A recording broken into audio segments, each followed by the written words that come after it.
Il maestro che vorna fa spesa, la carretta che tiene campagna va accompagna per tutta la città. Non lasciasse con rossa e con gialla, s'appresenta che musica balla, pazza di dirle che stomaco avanza, tutte scanze più folle si fa. Oh, vita e strade Napoli che sono palcosceniche, vita gente Napoli che stavano palcosceniche, so scene comiche, so scene tragiche, mentre si recita si sente cantare Napoli, Napoli, Napoli, acqua fresca che sapeva.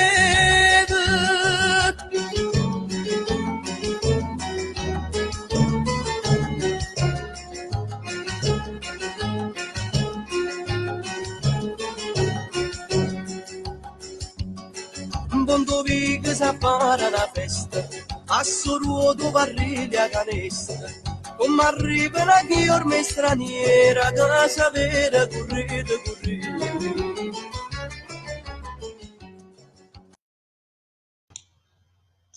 Oh, buonasera, buonasera e benvenuti a Nasera Beviche Napoli. È passata appena una settimana dalla puntata precedente e questa puntata parleremo ancora della storia della canzone napoletana. Dal periodo 600-800, come avete potuto anche vedere dalla sigla. In particolare parleremo della canzone popolaresca, vedremo un pochettino da dove adesso partiamo, da un'altra prospettiva, e vi indicheremo qual è la poesia, o meglio la canzone d'autore. Quindi in questo caso non mi resta altro che ringraziare tutti voi per essere qui numerosi sul canale di Nasera Beviche Napoli. Vi invito a condividere in questo momento la diretta a chi volete, ai vostri amici. Fate presente che noi raccontiamo la cultura, noi siamo amanti della nostra città, come lo sono tutti quelli che sono qui con me stasera, i miei compagni di viaggio, coloro che mi accompagnano in questo cammino. Io presento il prossimo maestro della cultura napoletana. Lui è un noto attore, tutti voi lo conoscete. Signori, a voi Lucio Sciotola. Chi è? Lucio? Sì, chi è?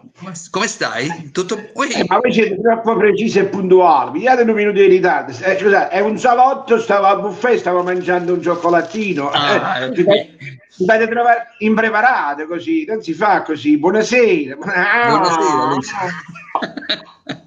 Se fa sempre un minuto di ritardo, poi 18:30, 18:30 partita, io non lo so come già fa con voi. Vabbè. Ma dopo c'è la partita, Lucio.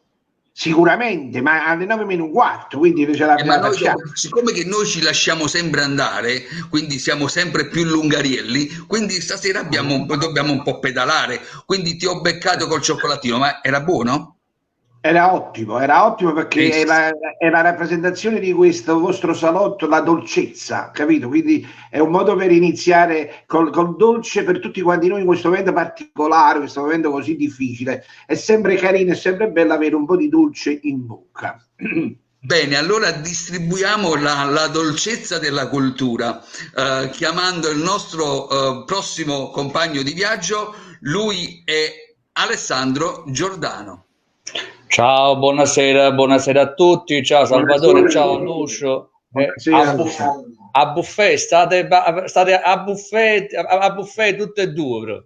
Sì, ci abbiamo buffato oggi a pranzo. È bello Alessandro perché proprio capì, per dire guardate che siamo italiani, guarda, mi proprio bietto stemmi, capisci? Guarda, siamo italiani, non scherziamo. Napoletani.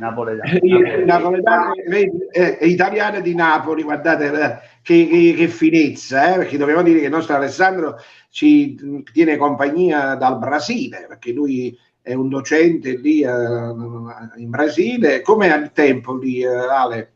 Siamo capero, fa caldo. Abbiamo scelto quando il Brasile,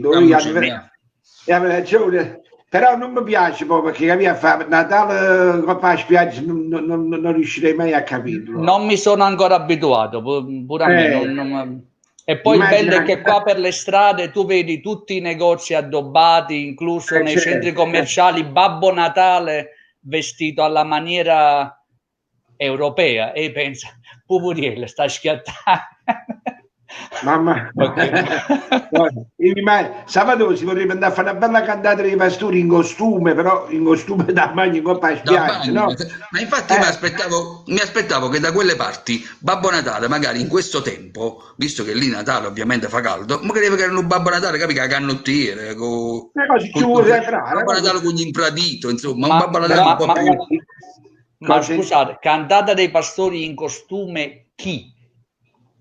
Tu, Salvatore, gli altri che adesso entrano, facciamo un viaggio, arriviamo là e ci facciamo la cantata dei pastori. Li faccio banito. Senti, ma quindi, Ale, voi andate in ferie a novembre, in effetti?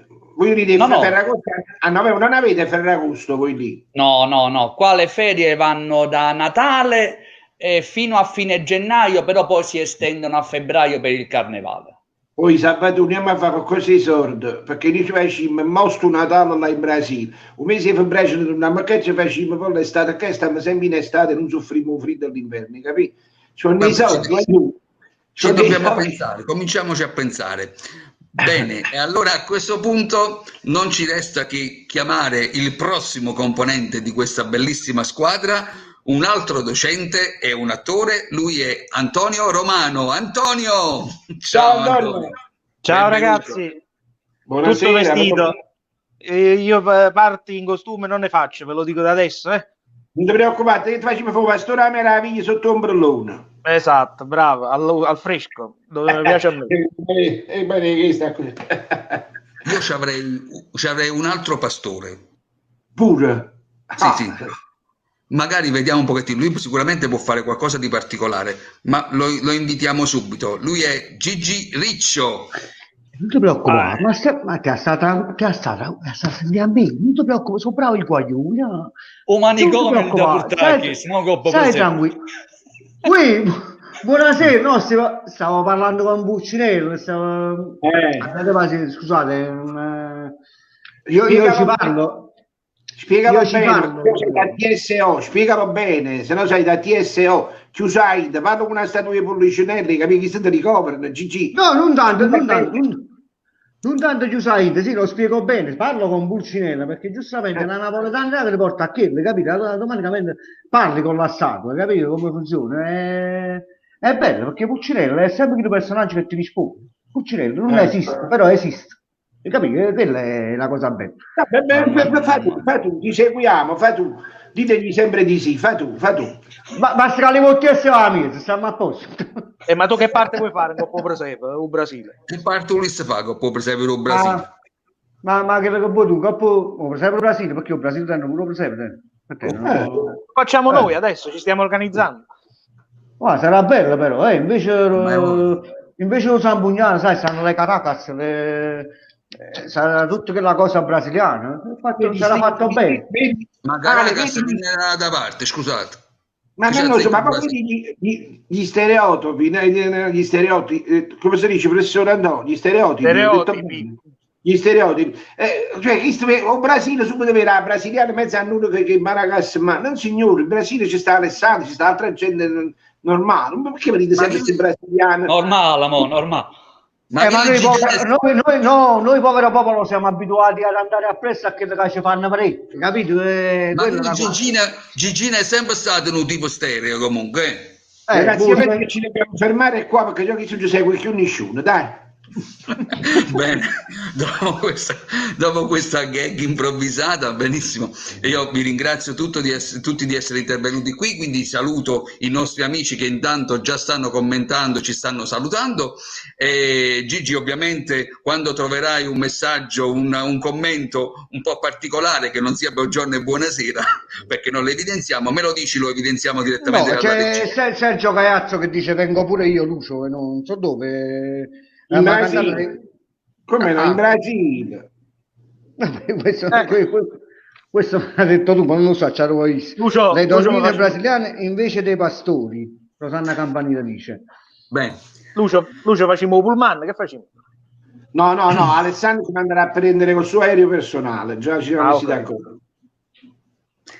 Allora, Alessandro, diamo inizio alla puntata, quindi alla seconda puntata. Scusami, mi dato l'imbeccato che qua ci sta il grande Peppino che dice avrebbe detto essere all'inizio di questi inizi, con questi inizi, che inizio è?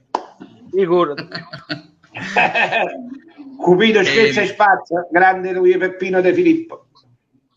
Allora, quindi dicevamo, partiamo questa è la seconda puntata dove parleremo della canzone popolaresca. Alessandro, potresti fare un resumé della puntata precedente per i nostri amici? Come parla bello. E perché manda per sto consumé? A ricetta che sto consumé a che stormo? E dopo cioccolatini che devi mangiare, scusa, che tu vuoi fare? Pure una zuppa cozze, che fammi capire. E già mi messo consumé, aspetta un po', già subito lo consumé, che resta consumé? Antonio, intervieni per piacere. Scusate, non lo so, ma forse ha parlato brasiliano, quindi perciò ha chiesto fratelli, ok. È perché lui ha cominciato a buffare su me, con su me, stava parlando francese, parliamo napoletano. Allora, noi la volta scorsa abbiamo cominciato a parlare dell'origine della canzone napoletana, abbiamo cominciato dal 1200, la puntata l'abbiamo intitolata il canto di Partenope, proprio per parlare dell'origine, della fondazione della città, della canzone napoletana con le villanelle, arrivando poi al canto delle lavandaie del Vomero. Abbiamo parlato un po' della storia di alcune canzoni, abbiamo ascoltato e visto insieme Yes Sol, inoltre abbiamo parlato di Fnesta Vascia, passando poi, arrivando per meglio dire, a Michele Ma. E oggi magari possiamo cominciare con un'altra, no? Che è quella di Ciceranella, un'altra canzone che fa parte più o meno dello stesso stile musicale, anche se siamo un po' più avanti con i tempi, no Salvatore? Sì, siamo un pochettino un po' più avanti, siamo intorno a una canzone popolare del 1700 pressappoco. Quindi diciamo che questa canzone è una canzone che ha una metafora un po' particolare, un po' erotico-sessuale, se potrei proprio. Sì. Stasera ne abbiamo delle belle. Con riferimenti, accostamenti al sesso e all'eros. Quindi questa Ciceranella, Alessandro, il cui nome significherebbe? Praticamente si dice, no, una delle possibilità è quella che la parola derivi da Cicer arietinum, quindi piccolo cece praticamente. Però diciamo che poi... Scusa, proprio quando sta situazione della simbologia erotica e sessuale a mezzo, che cacchio i cicinieri non niente a sparte. Mettiamo un altro titolo a sta cosa, Sabato, non c'entra niente, non c'entra niente. Cicinelli è la nostra tarantella, il modo della tarantella, la cosa. Insomma, ci mettiamo a fare questi apprezzamenti inutili così che ci danno solo preoccupazioni, poi, capito? Però guarda Gigino come sta attento quando ha sentito questo fatto. Sta preoccupato, dice, ma farà la verità, si è preoccupato giustamente. Sì, è la preoccupazione ci sta. Questa Cicerenella viene presentata maliziosamente come una donna surreale ma vivace, strana e allo stesso tempo trasgressiva. Tant'è vero che lei è tributaria di una pennata che tutte le notti ha un'allumata che ha la lucerna, un cortile tutta la notte illuminato, quindi con questa lanterna, facciamo pure riferimento a chi non conosce le parole in napoletano, con un chiaro riferimento allusivo a luoghi oscuri e di incontri e di appuntamenti. Quindi infatti non a caso Cicerenella teneva un ugallo e tutta la notte si andava a cavallo, lei poi ci andava senza la sella, chi sti ugallo di Cicerenella che sentiamo anche nella canzone. Allora a questo punto io direi di andarci ad ascoltare Cicerenella. Andiamo da Cicerenella, vai.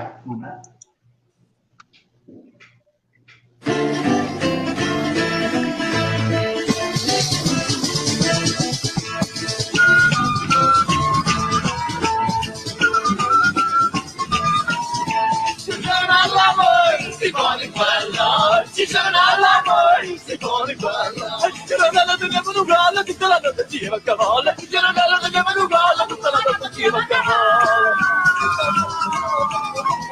E se ci viene posando la sala, chi sta l'ugallo del Cicerenella. E se ci viene posando la sala, chi sta l'ugallo del Cicerenella. Cicerenella all'amore, si pone quella. Cicerenella all'amore, si pone quella.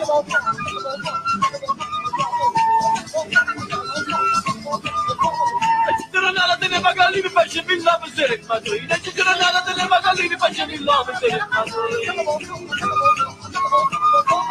Stavo imparati a mangiare paronale, chi sia gallone di Cicerenella. Stavo imparati a mangiare paronale, chi sia gallone di Cicerenella. Cicerenella voi, si pone bella. Cicerenella voi, si pone bella.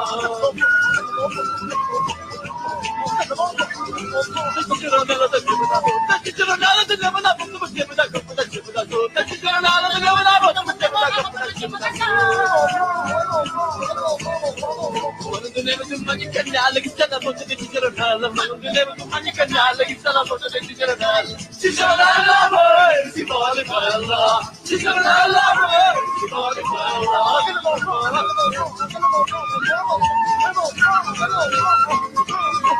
Cicerenella teneva un culo che pareva un copolatore. Cicerenella teneva un culo che pareva un copolatore. La mustava la notte iniziale che stava il culo del Cicerenella. E la mustava la notte iniziale che stava il culo del Cicerenella. Cicerenella voi, si pone bella. Cicerenella voi, si pone bella.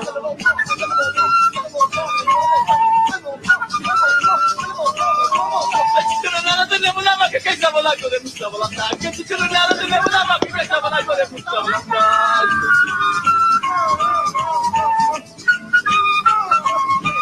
Ma non tenevo gli ossi di palla, chi sta la vacca del Cicerenella. Ma non tenevo gli ossi di palla, chi sta la vacca del Cicerenella. Cicerenella voi, si pone bella. Voi, si pone bella.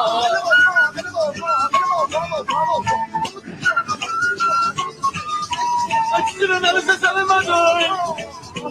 Cicerenella senza le mani. Cicerenella senza le mani mi davano il piscino comando sorrina. Cicerenella senza le mani mi davano il piscino comando sorrina.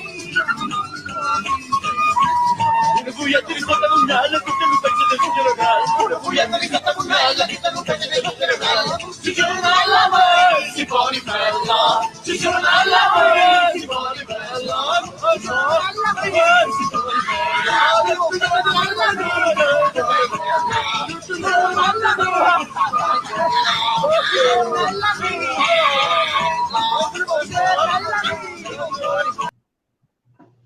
Che bella ragazzi, che bella.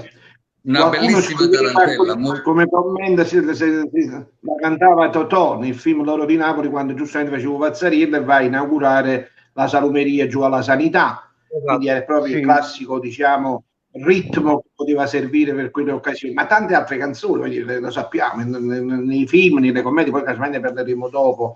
La cosa carina invece da, secondo me, mettere in evidenza è il canto fatto dalla Roma, il canto popolare, se avete sentito, anche con un po' di cadenze diverse da quello che poi sono che è la lingua napoletana, no? C'è un po' la cadenza, diciamo, proprio del popolo, no? Non ci sono mai, si può bella, cioè anche avvicinandoci alla provincia di Napoli, perché appunto stiamo parlando di una canzone popolaresca, quindi siamo ancora nell'epoca in cui non c'è ancora l'autore vero e proprio che vada a scrivere in napoletano la canzone napoletana. Bene, dove sono? Sono qua, eccomi qua. E, infatti questa canzone ha dei ritmi veramente elevati e quindi avete notato quindi la maliziosità che esiste all'interno di questo brano. Bene, e allora Antonio, vuoi aggiungere qualcosa per quanto riguarda no, io chiedevo ad Antonio, se, anche per ricollegarci alla puntata precedente, se ci fa un attimo la differenza tra canzone popolare e canzone popolaresca, quindi i due tipi di musica che abbiamo sentito. In realtà le cose sono abbastanza collegate, cioè l'altra volta appunto abbiamo parlato di canzone strettamente popolare, cioè siamo partiti dalle villanelle, no? Queste composizioni che nascono dal popolo, che vengono tramandate in forma solo orale, non scritta, no? Cioè quindi che passano di bocca in bocca, di orecchio in orecchio e vengono e durano per secoli, no? Abbiamo visto dal 200 in poi, no? Dall'epoca di Federico II di Svevia, da Esce Sole, insomma tutte le altre composizioni che abbiamo sentito l'altra volta, e quindi si diffondono nel popolo così appunto in maniera possiamo dire spontanea, no? Poi appunto Lucio faceva riferimento anche a questa alla cadenza che viene data a queste composizioni, che non hanno appunto uno schema definito, non hanno una partitura, uno spartito, insomma anche il testo cambia col passare del tempo. La canzone popolaresca invece nasce intorno al 600 ed è appunto quello di cui ci occupiamo stasera. C'è una sottile differenza fra canzone popolare e canzone popolaresca. La canzone popolaresca prende ispirazione dalla canzone popolare, dalle canzoni e dai ritornelli cantati dal popolo, però questa volta invece la canzone popolaresca, quella che viene definita canzone popolaresca, ha un autore vero e proprio che mette per iscritto un testo e che stabilisce in qualche modo anche la musica, la melodia di riferimento, che però sono sempre melodie molto orecchiabili e un testo molto vicino al parlato del popolo, quindi è destinata non ad una, come possiamo dire, un'esecuzione colta, no? Da salotto dove stava Lucio prima a fare il buffet, ma è sempre destinata al popolo, è sempre una canzone che si canta per strada, nei vicoli, perciò popolaresca, quindi prende ispirazione dalla canzone popolare, quella che nasce spontaneamente, e inizia però a fare un percorso di crescita, quindi con la nascita di un autore vero e proprio, che sia il poeta o che sia il musicista o che siano tutti e due contemporaneamente.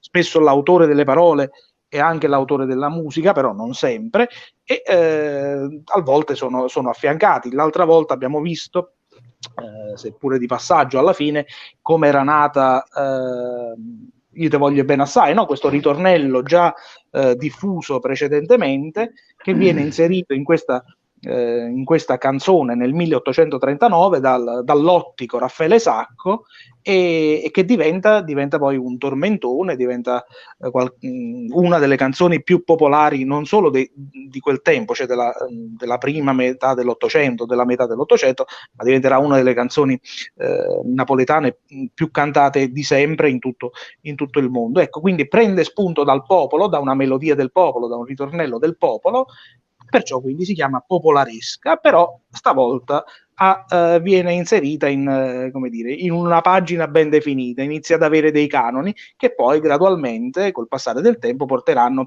a quella che conosciamo come la vera e propria canzone napoletana d'autore, la seconda metà dell'Ottocento, verso la fine dell'Ottocento, con autori che sono veri e propri poeti come Salvatore Di Giacomo, Libero Bovi, Ernesto Murolo e Amario, no? Tra la fine dell'Ottocento e gli inizi del Novecento, fino ad andare alla metà del Novecento. Quindi c'è questo passaggio da canzone popolare a canzone popolaresca e poi alla canzone classica, la canzone d'autore vera e propria.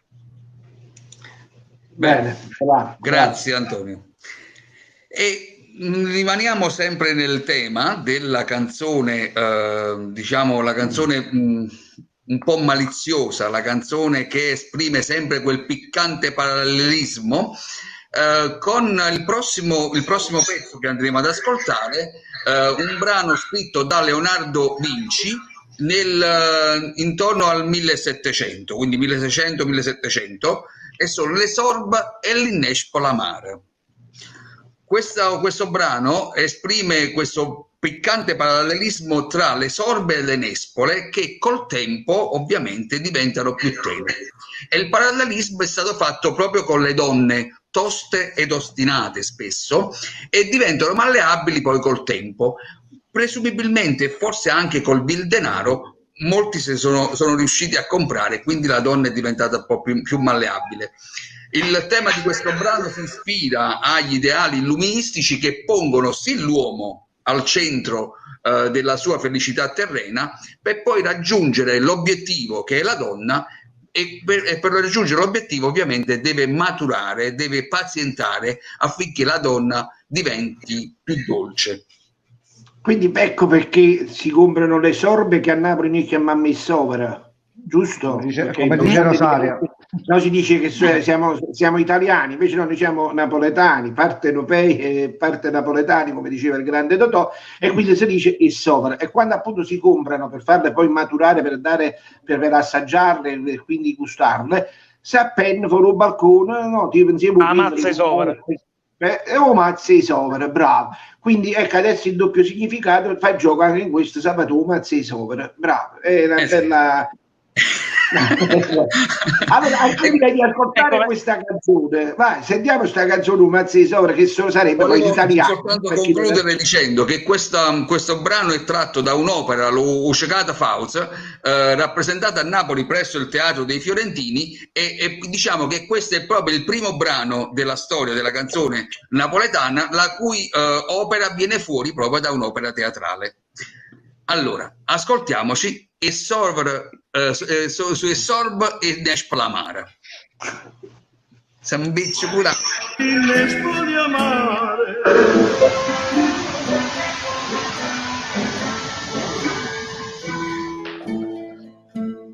Solo i sorbelli Nespola Mare, ma lo tempo li fa maturare. E ti aspetta salata magna, salata magna, salata magna. E ti aspetta salata magna.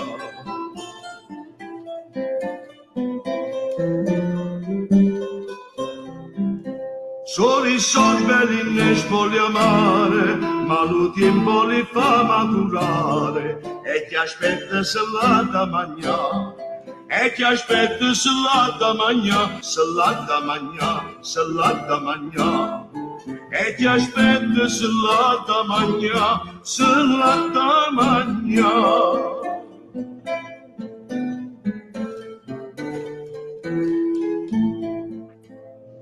A così sono le femmine toste che si arraggiano quando t'accosta. Tiempe pure che li fanno burla, tiempe pure che li fanno burla. Tiempe, tiempe, curcchio, curcchio. Tiempe pure che li fanno burla.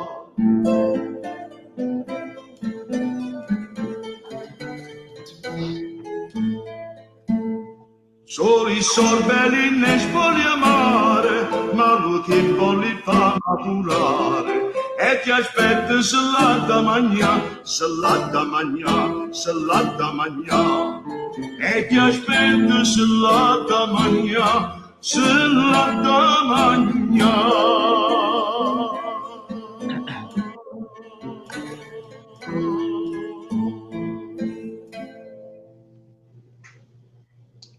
Sì.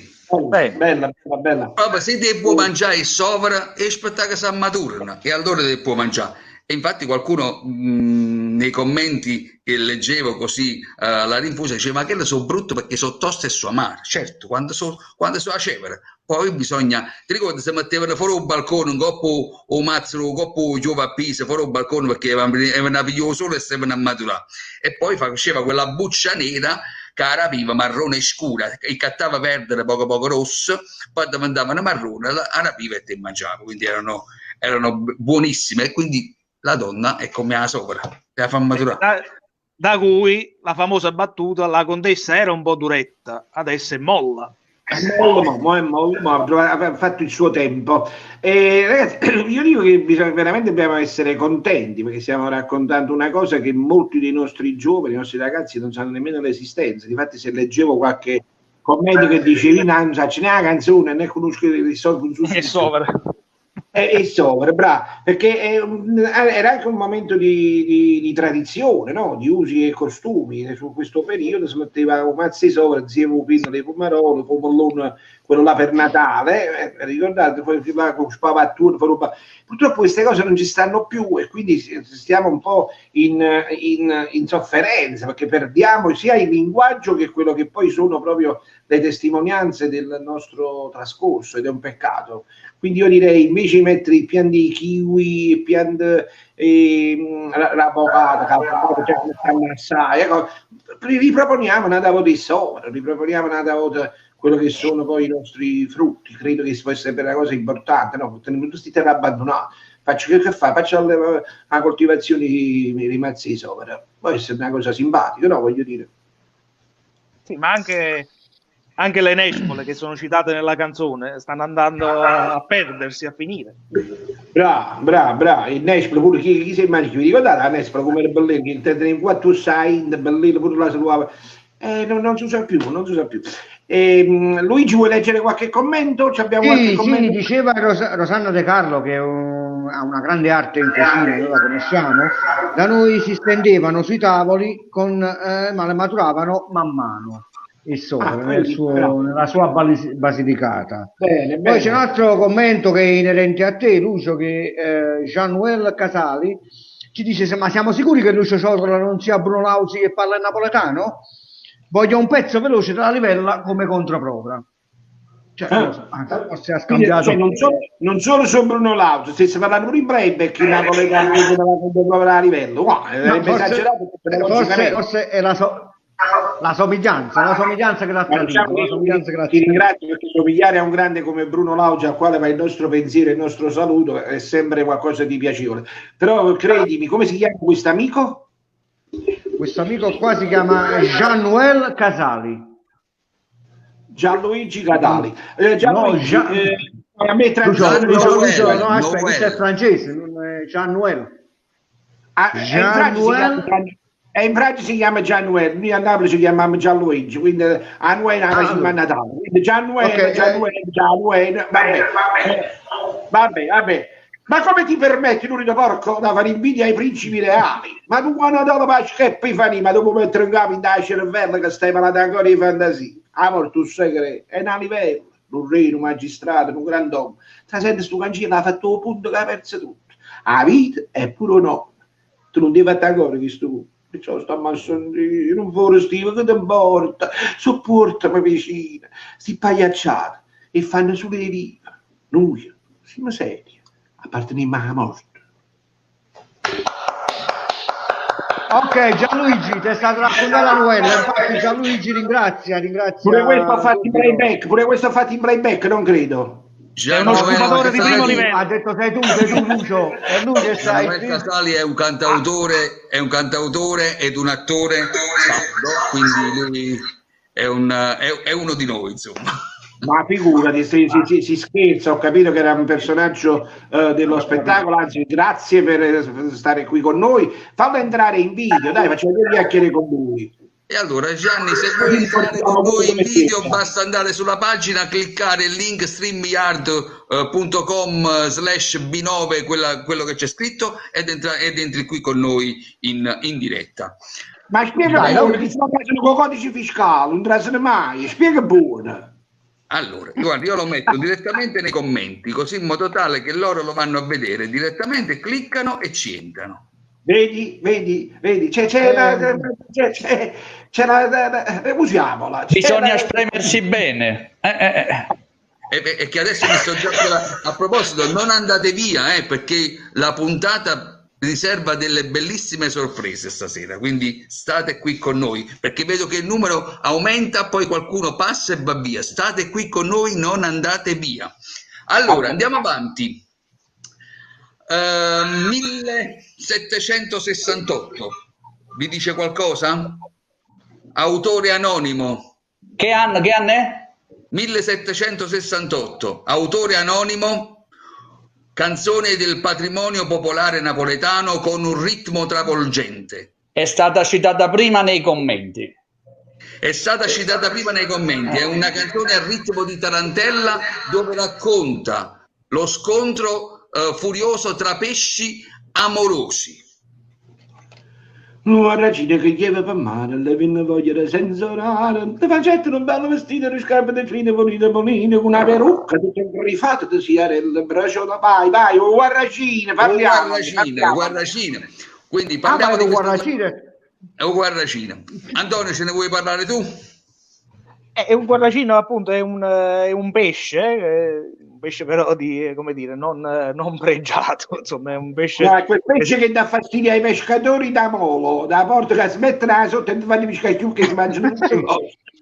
Sì, è un pesce che viene usato per la zuppa di pesce, per la frittura di patate, insomma, un pesce di scarso valore. Ecco, appunto, la canzone narra di questo pesce che litiga con per un'altra pescia.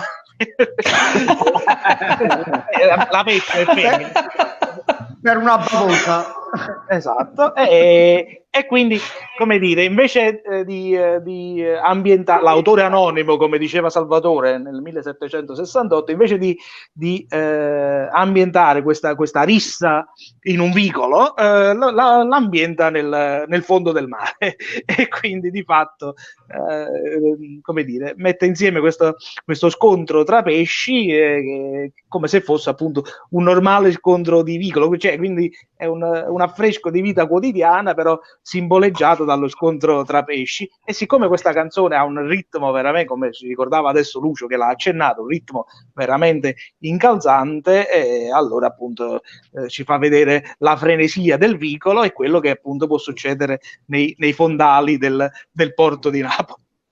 Da qui forse volevo solo ricordare, scusatemi se vi interrompo, i nostri amici che stanno cercando di entrare in diretta con noi, gentilmente di lasciare la cella libera, poiché noi vi faremo entrare soltanto per il quiz.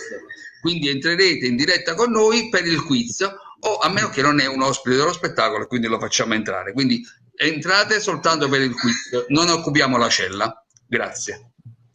Ma io la prima volta che come direttore di carcere se devo lasciare la cella libera, è la prima volta che mi servono un tribunale così, io la cella libera, accomodatevi a casa, arrivederci. Sabato chiamala sempre finestra, non hai mai cella. Pare brutto. Ma con tutte queste finestre aperte, Gigi, con tutte queste finestre aperte, poi mi chiama a Brunghita. Ma stasera mi sono cattazzato, proprio perché sembra che finestre aperte. Antonio, scusami, per quanto riguarda il guarracino, questa battaglia che si crea poi a mare per questi matrimoni, che poi succede anche tra i terreni, veramente, ai piccoli coppie matrimoni quando si da pavà, saranno ammazzate. No, non è che forse anche da qui poi nasce la frase popolare a pisce fatinda, sanno via da pisce in faccia, potrebbe nascere da qua, oh, no. potrebbe sì. Anche perché la canzone poi inizia a citare un sacco di tipologie di pesci e fa vedere proprio come tutta la gente che dai bassi esce nei vicoli, no? di varia estrazione che vogliono chi dividere o chi, come dire, appicciare il fuoco, come si dice in questi casi, no? Quindi mettere ancora più pepe alla linea. Esatto. Comunque ricordiamo... la facettero a Muina, ascoltiamocela. Aspetta, prima di ascoltarla ricordiamo che qui si citano tante specie di pesci e non tutte quante sono ancora state identificate. Quindi proprio per vedere come... sì. Fai un esempio, qual è quello qual è quel pesce non identificato? Noi ce l'ascoltiamo e poi vediamo effettivamente qual è. Ascoltiamocelo molto. Questa è una novità, vedi, per me.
tutta parte da lotta, l'aia da croce, rende dietro, c'è macchiata, scorma, tutta metterà. Reglia per la trotte, che tocco dalla ulla, potenzia la para, che già vola la padera, la para, che si spara, mi spara, che scapito, con l'amore che c'è dietro, come cuore, con la cina, con la linea, africantina, con la crociera, con la crociera, con la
Sì. Come va a finire non si sa perché l'autore non lo rivela, perché dice di non poter continuare, come avete ascoltato nella parte finale, perché ci manca usciata, e quindi invita il pubblico a offrirgli da bere perché si è seccato un cannarone, e quindi non sappiamo questa rissa come va a finire. La cosa bella di questo, date il ritmo, e come diceva Alessandro, tutti i pesci messi dentro come è è la lingua, il linguaggio che si usa. Ci sono termini dentro che sono qualcosa di eccezionale, che veramente ti lasciano l'amaro in bocca nell'averli persi. Cioè, abbiamo troppo tradotto questo nostro napoletano in italiano, veramente è stato un peccato.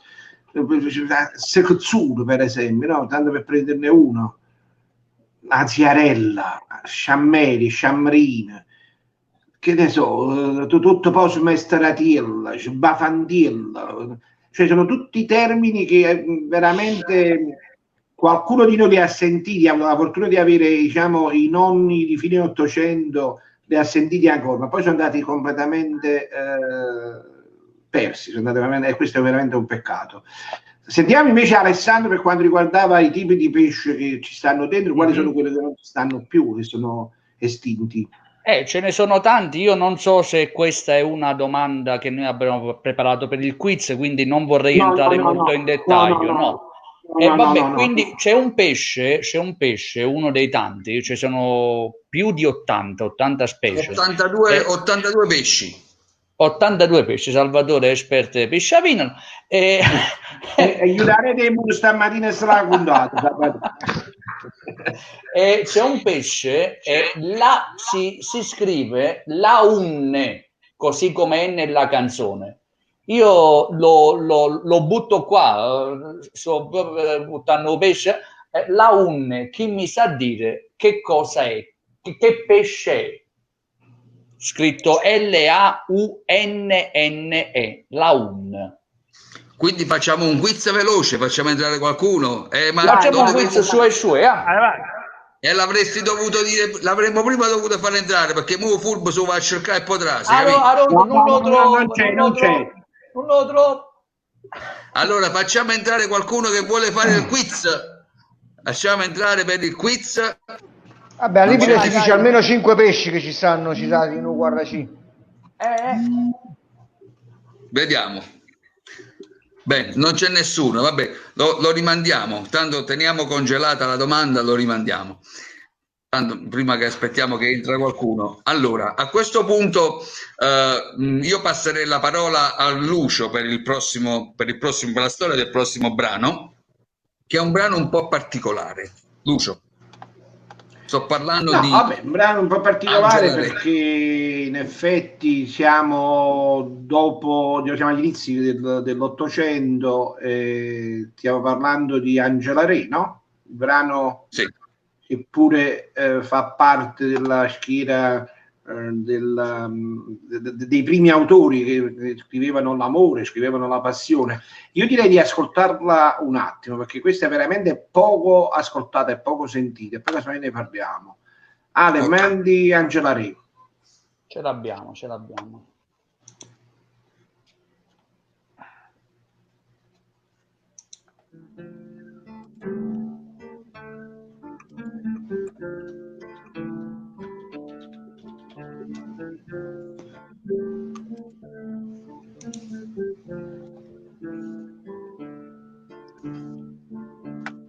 Nella mia chiesa pigliata, nella mia chiusa, qualche mago, qualche fata, sulla vuta da Angiolare bambo, angiolare bomba.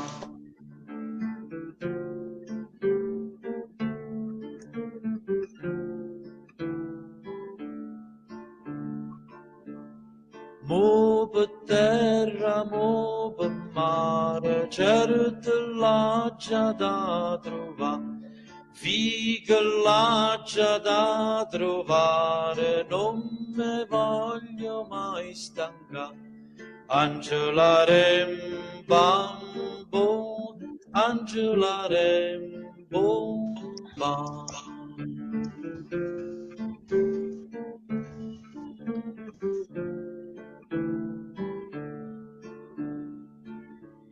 Si non trovo nell'amata, voglio subito morire. Si vedite che l'ingrata voi decidela così.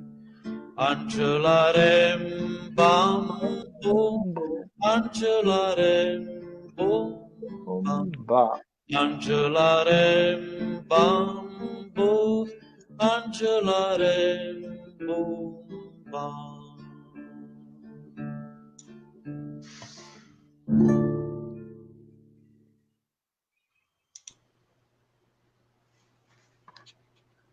Bene, allora io ho qualcuno che sta per entrare qui con noi e quindi l'accogliamo calorosamente per il quiz sicuramente. Buonasera, buonasera Rosaria, finalmente ce l'abbiamo fatta, brava! Avvicinati, non ti sentiamo. Avvicinati, non ti sentiamo. Mi sentite? Sì, se hai messo il microfono dentro, sicuramente no. Non ti sentiamo. Mi sentite? Sì, avvicinalo, sì. Allora, ok. Finalmente Finalmente ci bravo. siamo riusciti. Bene, buonasera, ben trovata. buonasera, anzi, felicissima sera a tutti quanti voi. Ma ne è Avevo cravatta. avevo continuato. Questa comitiva così bella.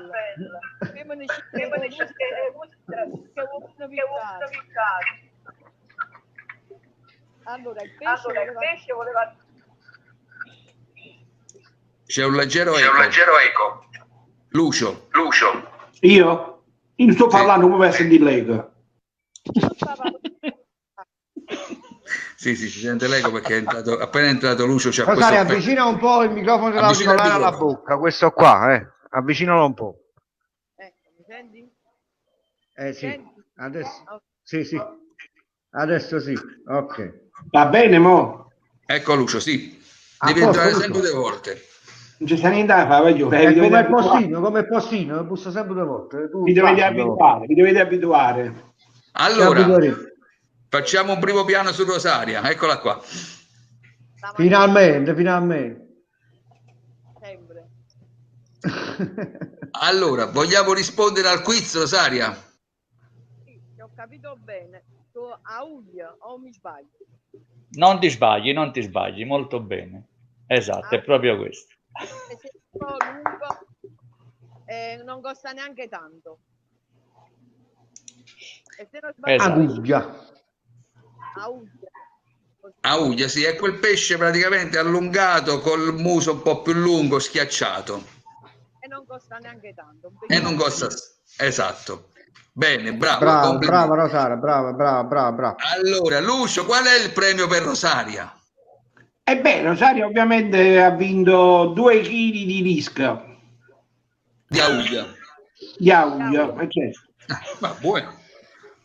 Sai che ti ho gatto a casa, quindi vai bene tu, no? Un cane si può mangiare. Non può mangiare il cane.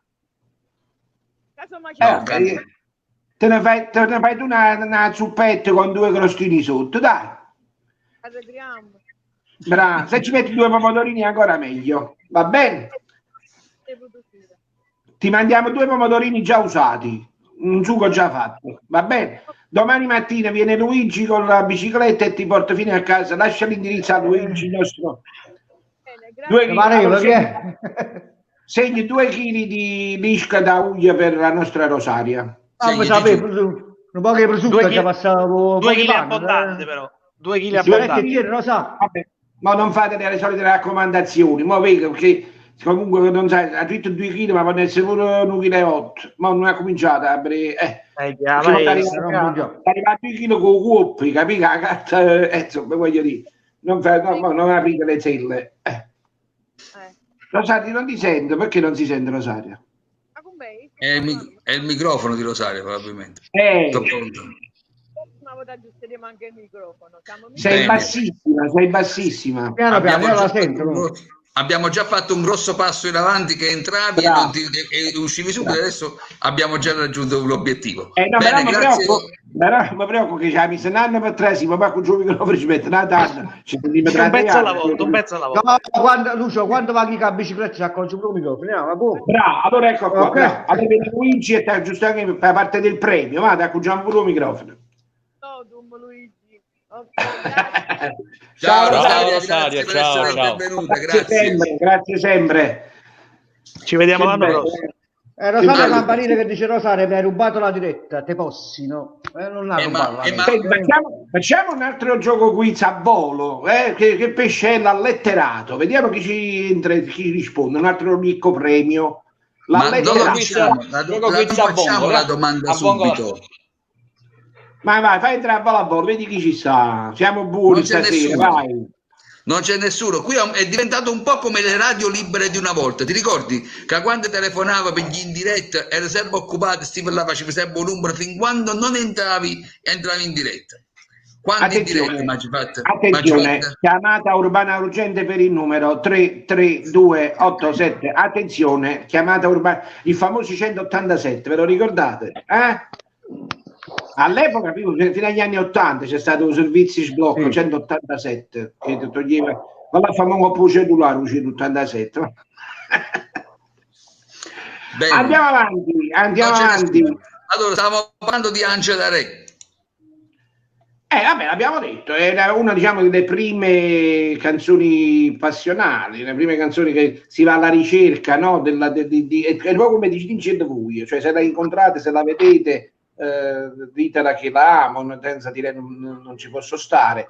E quindi veramente, se Ale mi dice chi è che l'ha musicata Angela Re, perché noi l'abbiamo sentita da tantissimi, no? Perché l'hanno cantata Sergio Bruni, Roberto Murolo, però è interessante sapere chi l'ha musicata come testo, che comunque viene da quel periodo. Ale, riesci a dircelo? No, credo che sia uno dei testi, perché allora, tutte le canzoni di questo periodo sono tutti testi anonimi, mai riscoperti e, come dire, nelle versioni nelle versioni che conosciamo oggi sono state tutte musicate o da Guglielmo Cottrò a metà dell'Ottocento, oppure alla fine dell'Ottocento da altri autori, o addirittura poi riscoperti da Roberto Murolo quando ha fatto la sua antologia, e quindi là è stata sistemata un po' la musica. Infatti Roberto è stato uno dei primi e dei grandi a mettere su questa situazione, diciamo un po' di sistemazione, tant'è vero che Guarracin, che abbiamo sentito prima, è di ignoto come fatta l'epoca, riscoperto del Settecento, riscoprendo poi negli anni 90, cioè nel Novecento, Roberto ha fatto la sua traduzione di questo percorso che aveva, diciamo, trovato e l'ha riportato in arte. Diciamo che insomma dalla metà dell'Ottocento appunto c'è stato questo musicista francese però naturalizzato napoletano, Guglielmo Cottrò, e poi la cui tradizione è stata continuata pure da suo figlio Teodoro Cottrò, che hanno ricercato tutte queste villanelle, questi testi antichi della musica popolare prima e popolaresca poi, e li hanno sistemati, e allora da quel momento in poi sappiamo che quella è la musica ufficiale e quello è il testo ufficiale. A me non tanto come ritmo e come melodia, ma come testo mi ricordava un po' Dove sta Zazà, no? Questo che va alla ricerca della donna amata che ha perduto. Anche la nasconde. Siamo su due piani diversi, perché questa è una canzone struggente, quella è una canzone comica, macchiettistica, però, come dire, se uno leggesse solo il testo si accorge che si assomiglia. Sicuramente ne riparleremo quando ci avviciniamo poi diciamo, al Novecento e quindi Dove sta Zazà, perché poi anche quella racchiude dentro tutta un'altra storia. Poi riscopriamo chi era Zazà, non molti lo sanno chi era Zazà per l'autore, lo scopriremo.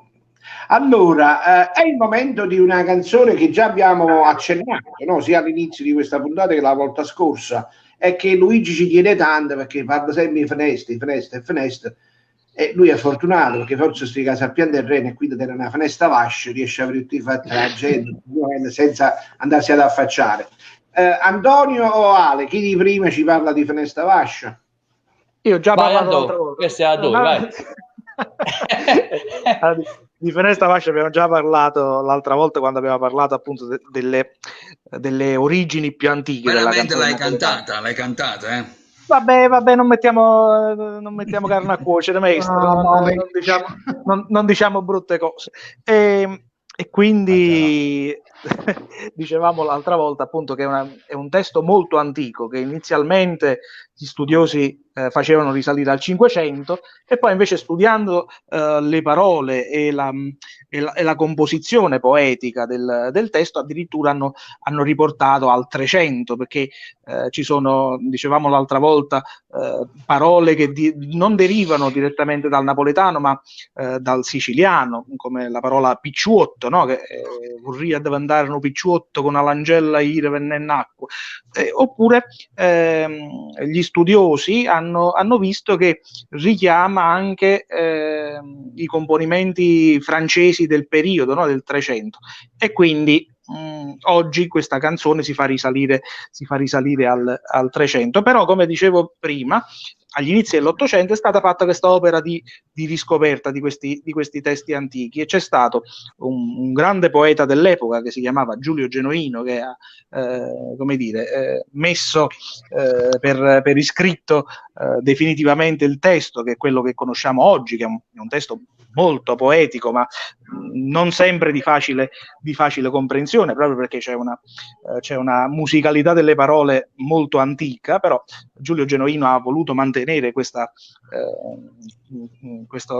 andamento del componimento, e poi appunto c'è stato Guglielmo Cottrò che ha definito quella che è la musica ufficiale di Finestra Vascia, che nasce per essere eseguita con uno strumento antico che è il calascione, che poi era stato sostituito dal mandolino, e che poi insomma oggi viene fatta in varie versioni, con chitarra, con accompagnamento di pianoforte, insomma comunque è una musica molto struggente, accompagnato da un testo ancora più poetico e struggente, che appunto racconta di questo amore quest'amore perduto, di questo ragazzo, di questo picciotto che decide di andarsene via praticamente dal suo paese, andare facendo il venditore ambulante di acqua, e a chi gli chiederà che cosa vende, e lui dirà appunto questo verso che è passato alla storia: "Son lacrime d'amore e non è acqua".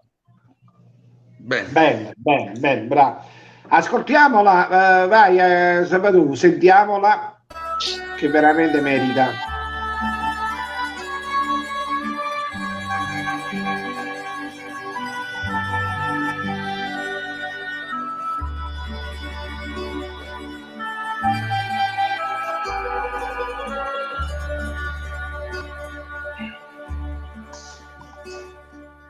Fenesta vasce padrona crudele,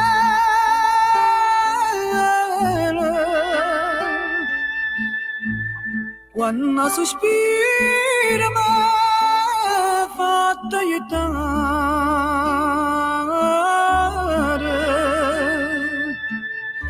arreda sto cuore come una cannella,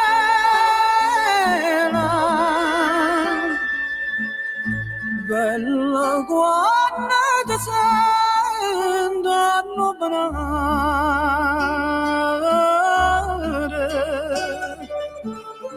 e piglia l'esperienza della neve, la neve fredda si fa maniare,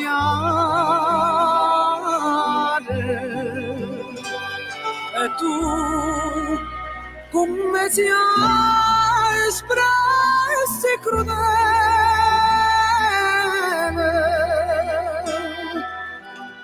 guardami vedendo, mi aiutare.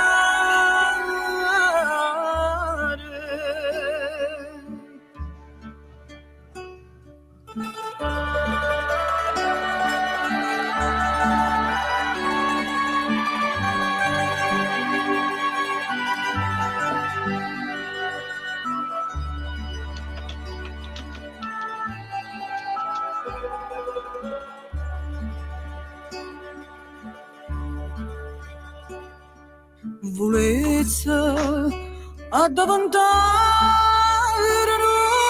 un picciotto,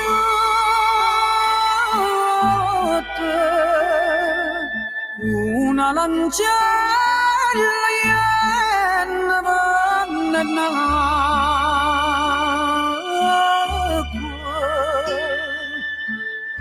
e me ne vuole sia per palazzo,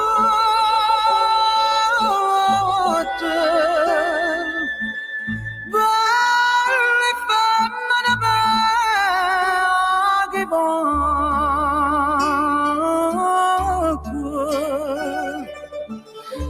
ma che amano figliola dall'ancora,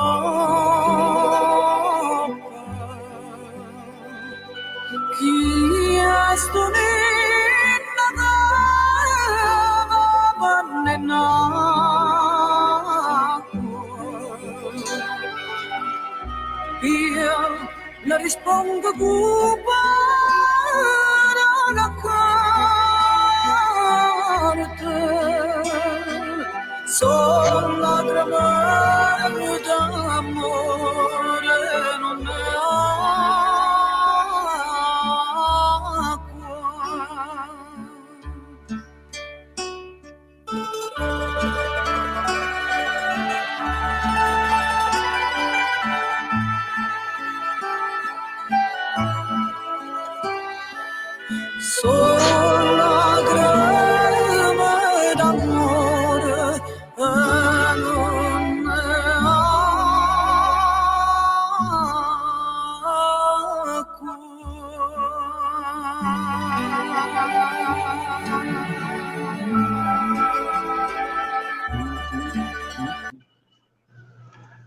bella, una versione di Giulietta Sacco, che salutiamo perché sta su Facebook anche lei, se ci sta ascoltando. Ciao Giulietta, un mito della canzone napoletana, ed anche questa è qualcosa di caratteristico che succede a Napoli, una canzone napoletana che viene cantata sia da uomini che da donne, pur avendo diciamo tipologie diverse. Difatti è strano che una donna possa cantare una canzone prettamente maschile, ma a Napoli è d'uso fare questo. Io volevo un attimo analizzare pure con voi ragazzi il testo, perché veramente è uno dei pochi testi che ha delle battute dentro che sono veramente bellissime, tipo questa che dice: «Oi piglia l'esperienza della neve, la neve è fredda e si fa maniare». Difatti chi è che non si mette a giocare, no? E tu come si tanto aspra e crudele, morto mi vire e non mi può aiutare.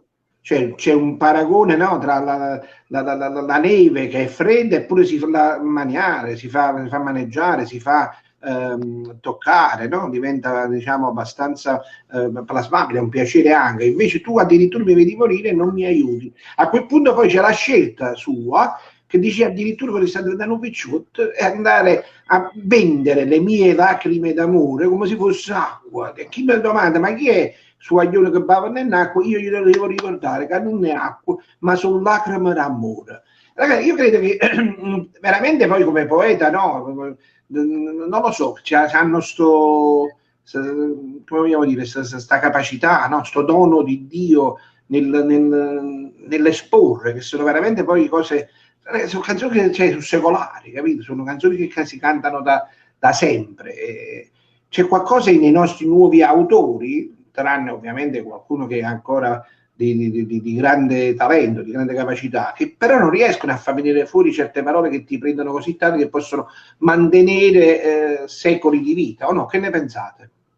Sì, volevo farvi solo notare una cosa: bellissima versione quella di Giulietta Sacco, una grande interpretazione di questa canzone, ma vi invito ad andarle a vedere su YouTube, ce ne sono veramente decine e decine, alcune veramente sono bellissime.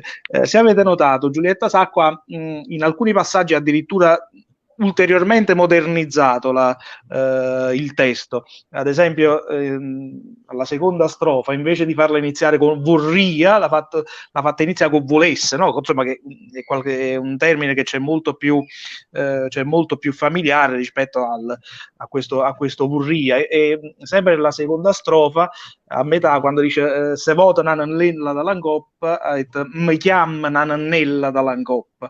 Ecco, questo ovviamente perché per essere più comprensibile. Immaginiamo quando nel 1825 questo testo è stato scritto, è stato modernizzato rispetto appunto al testo originale, quanto il testo originale dovesse essere ancora oggi più incomprensibile rispetto a questo, che è già di difficile comprensione, ecco. Vabbè, questo poi fa parte ovviamente della nostra grammatica, della nostra lingua napoletana, che purtroppo ha subito, o anche fortunatamente per arrivare ai nostri giorni, ha subito delle modifiche. Non a caso Salvatore Di Giacomo, quando scrive alcuni testi, usa ancora la L al posto della R, no? Tipo tallicurdo uso. Poi dopo tutto quanto sarebbe molto carino, ecco, tipo, perché ne so, non vorrei essere esagerato, però declamando le canzoni come poesie, usare l'originale, così come per la Divina Commedia, non ti mai italianizzare la Divina Commedia, no? Quindi potrebbe essere un percorso abbastanza interessante anche per quanto riguarda i ragazzi, i giovani, e capire un attimo sta lingua napoletana, il percorso che ha fatto per arrivare ai nostri giorni, che addirittura la stiamo italianizzando. E attenzione, che una cosa che più fa rabbia è questa: no, la nostra lingua deve essere tale, la possiamo modificare per farci comprendere meglio, però dobbiamo sapere come ha avuto dei trascorsi, dei passati, che stiamo parlando appena di 100 anni fa, 150 anni fa, quando Salvatore Di Giacomo scriveva e usava già un'altra terminologia. Sì, ma anche basta leggere il testo, no, di alcune commedie di Edoardo o di Peppino, no? Si usa questo vurria, sarria, putria, invece avarria. Bravo. No, ma poi questi se andate a vedere, quando poi ci prendono in giro, no, che dicono questi sbagliano i condizionali, perché loro non riescono a capire ancora che noi siamo una lingua, noi abbiamo una lingua Quindi noi come quando parliamo in italiano è come se parlassimo straniero e quindi andiamo in difficoltà usando il condizionale, usando appunto la parri, capito? E proprio nel Napoli così come il C al posto del sì, no? Però non lo vogliono capire perché noi siamo terroni, noi usiamo il dialetto. Per questo chiediamo l'aiuto da casa al professore Giordano, che è esperto di queste cose. Vabbè, ma comunque alla fine vedi, quando noi parliamo di lingua napoletana, vedi l'uso del condizionale come congiuntivo ci rimette un poco anche alla lingua spagnola, all'influenza della lingua spagnola sul napoletano, e quindi per questo probabilmente noi commettiamo questo equivoco che alla fine non è altro che mettere in pratica quella che è la nostra lingua, la nostra cultura e le nostre radici. Quindi non ci dobbiamo assolutamente vergognare di parlare come parliamo, e ovviamente nella lingua italiana l'interferenza del dialetto c'è e ci deve essere, perché non possiamo assolutamente cancellare quello che siamo e da dove veniamo e quella che è la nostra cultura. Bravo Alessandro, bravo. Gigino, hai capito? Quindi non ti pigliare scuorno. No, io per l'amor di Dio, quasi piglia scuorno chi deve entrare a fare quiz, perché i quiz perché siamo scudati, chi deve entrare perché non potrà perché si mette scuorno si fa vedere, è diverso, noi parlai si fa vedere. Luigi, invece leggiamo qualche commento se c'è, perché mi pare che c'erano qualcuno di simpatico, dai. C'è questo di Mena Matarazzo. Allora, c'era l'ultimo Mena Matarazzo che ha scritto: ma scherziamo, la lingua napoletana è una seconda lingua nazionale, andrebbe studiata in tutto, anche noi nel circondario non riusciamo a parlarla bene, diceva Mena. Rosanna Campanile: dopo la canzone napoletana dovremmo parlare della lingua napoletana. Va bene, ma questo già era in programma, sostanzialmente in tutti i temi, sia che sono fatti di canzoni, di musica, di strade, di vicoli, comunque la lingua napoletana c'entra sempre, perché se denominiamo un qualcosa in napoletano c'è la lingua napoletana, però andremo subito a fare qualcosa di buono. Poi c'è un commento per Salvatore, che l'ho perso sotto mano, ce l'avevo sotto mano, Marco Cavallero, no, per Antonio, scusate. Buonasera Antonio, ha detto tua zia, papà, quando ci canti una canzone? E la cantata la settimana passata, Fanesta Vasci. No, allora rassicuriamo la zia, perché oltre a Giannoel si è presentato pure il Cavallero, quindi sono questi nomi di Facebook che automaticamente, ecco, si cambia.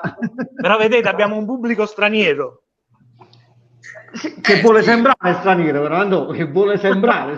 Vabbè, tanto zitto, non dice.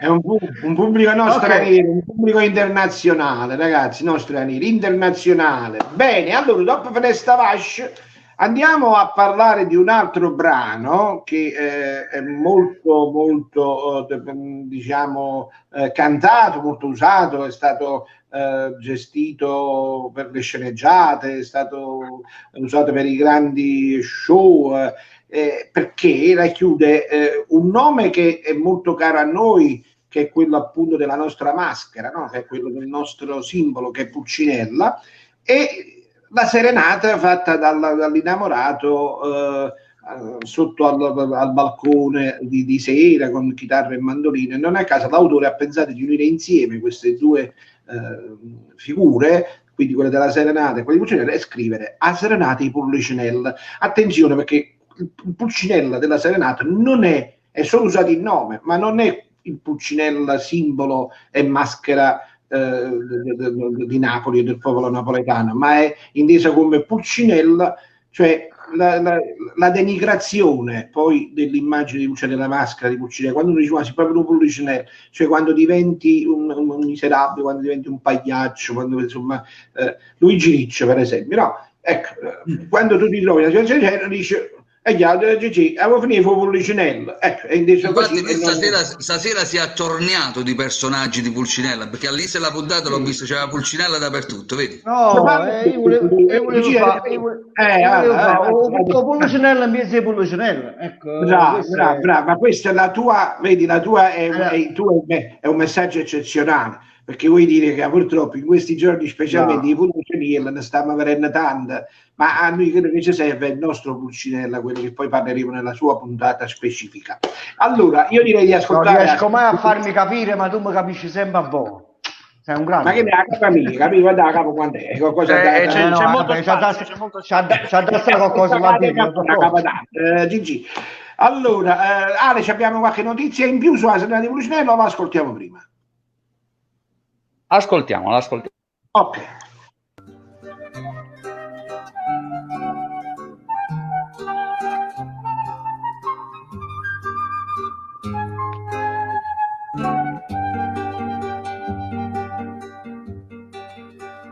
Sto aspettando questo mandolino, l'ora che cielo si trasalune, mi sono nascosto dentro il giardino, per non mi fa sapere, che sono sempre che cerco scusa a te. Ti voglio tanto bene, ti voglio tanto bene, tu dico zitto, che si alluca gente che non sa niente, può sentire, ti voglio bene.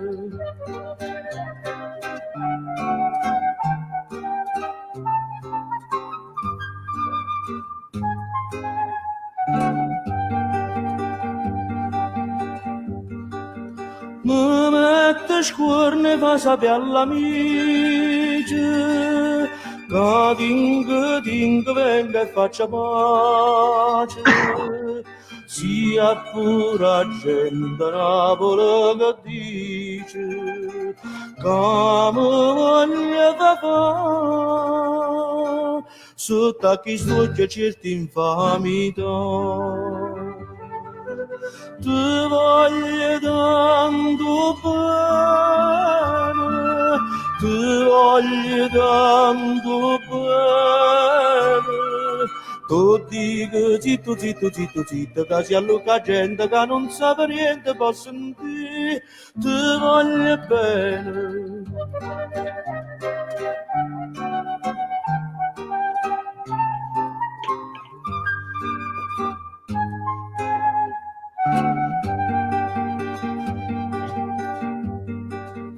Una volta ero più può appellare anello, tenevo innamorata a mille, e mamma fa chiamare Pulcinella, ma tu ci penso no, che erano guappo per amore.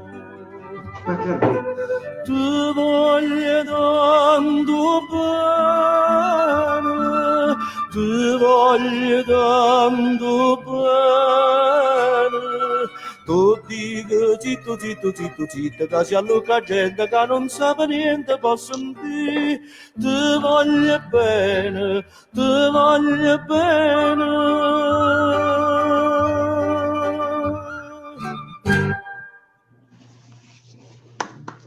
Grande Sergio Bruni.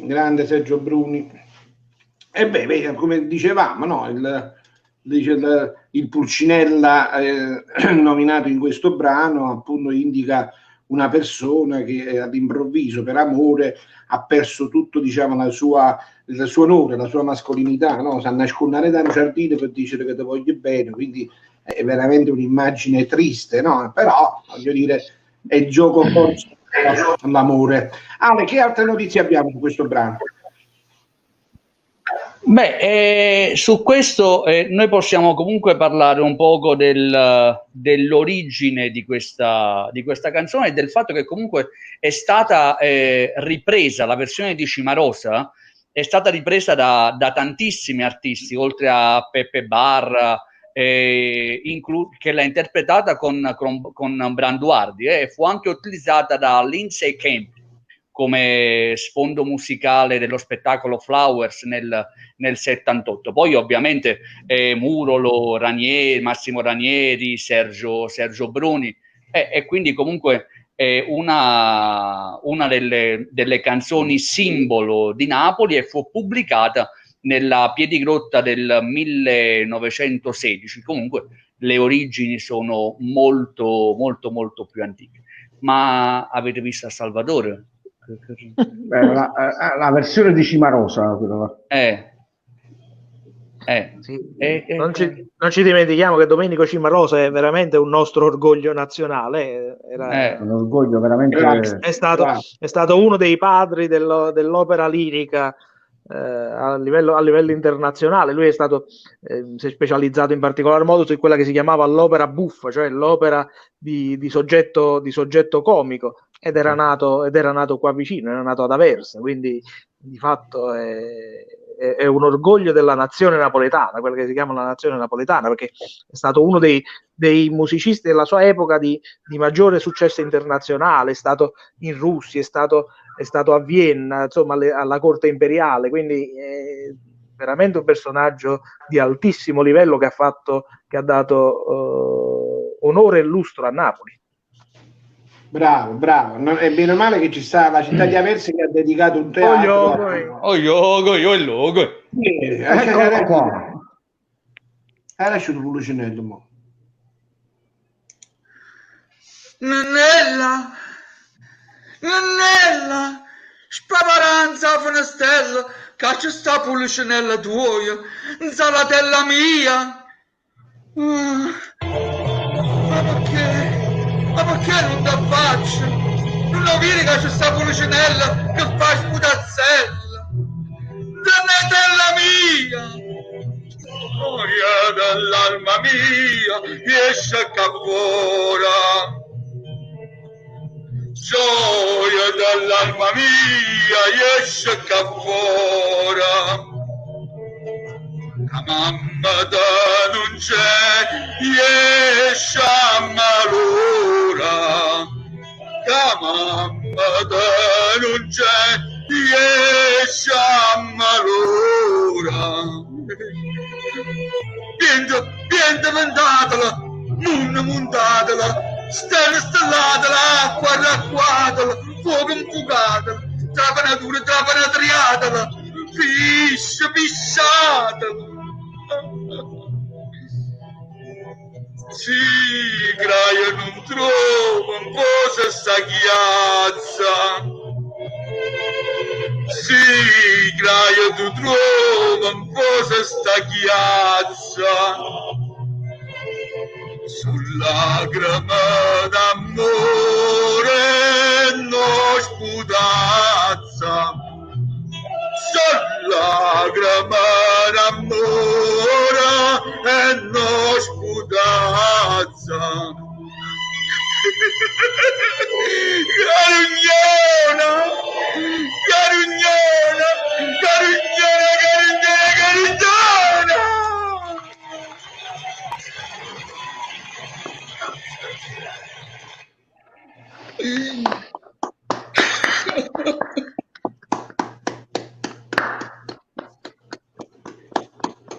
Grazie. Se ci metti a tutti in video.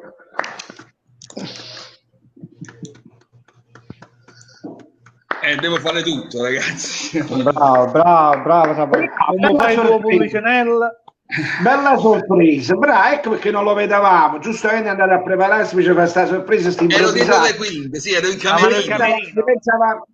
Pensavamo, capito, che Caruso sicuramente è uscito dal bagno con cose più da fare, invece quelli si è andato a preparare per fare Pulcinella, ha preso in ballo dall'idea. Bravo, complimenti, bravo. Grazie. Vedi l'estemporaneità del nostro salotto, ognuno si muove, bravo. Hai visto?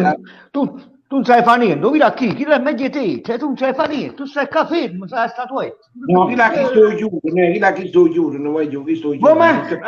Sì.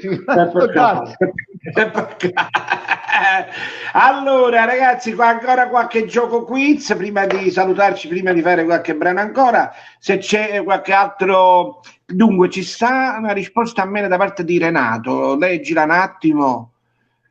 Allora, Renato Nardone, Massimo Masiello, questa canzone La Pitta. Sarebbe a Serenata di Pontocinella, Massimo Masiello. Certo, poi sotto invece dice l'altra, io ho fatto un corso e ora la scrivo abbastanza bene, non commette più errori di scrittura. Ecco, quindi Renato si riferisce alla lingua napoletana.